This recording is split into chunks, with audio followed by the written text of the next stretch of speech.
यहाँ पर कल बीजेपी के एक एमएलए ने कहा था अब जम्मू वर्सेस श्रीनगर किया जा रहा है, कश्मीर किया जा रहा है, उसमें श्यामलाल शर्मा जो बीजेपी के एमएलए है उन्होंने कहा कि जम्मू को अलग से स्टेट मिलना चाहिए, उस पर क्या कहिए आप? ये तो बड़ा इशू है। मैं कहूंगा कि एक वक्त था कि जम्मू कश्मीर एक फुल फ्लैज स्टेट थी। इस दिल के टुकड़े हजार हुए, कोई इधर गिरा कोई इधर गिरा। फिर आपने इस स्टेट की जो बाउंड्रीज थी वो सूबा सरहद तक थी।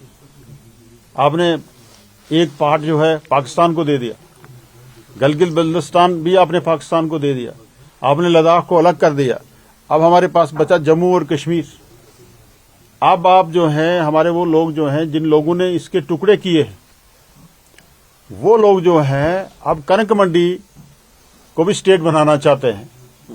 तो वो अगर कनक मंडी को स्टेट बनाना चाहते हैं, अगर उनके कहने से अगर स्टेट बनती है तो हमारा तो कोई उस पर चारा नहीं है। लेकिन मुझे ये बताइए कि खिताए पीर पंजाल है, अर्सवाल खिताए चन्हाब है, इनकी एरिया से तो कोई ऐसी डिमांड नहीं है। और जम्मू कनक मंडी पे मुश्तमिल अगर कोई स्टेट बने तो इसको कौन रोक सकता है। लेकिन जम्मू कश्मीर जो है, मैं ये समझता हूं, मेरा ये मानना है, मैंने अनंतनाग में ये एक बात, अगर आपको याद होगा, मैंने एक प्रोग्राम में कहा था कि वो दिन दूर नहीं है कि जब लद्दाख भी दोबारा जम्मू कश्मीर के साथ मिलेगी और यूनाइटेड जम्मू कश्मीर होगा। इसके अलावा गवर्नमेंट ऑफ इंडिया के पास कोई चारा नहीं है।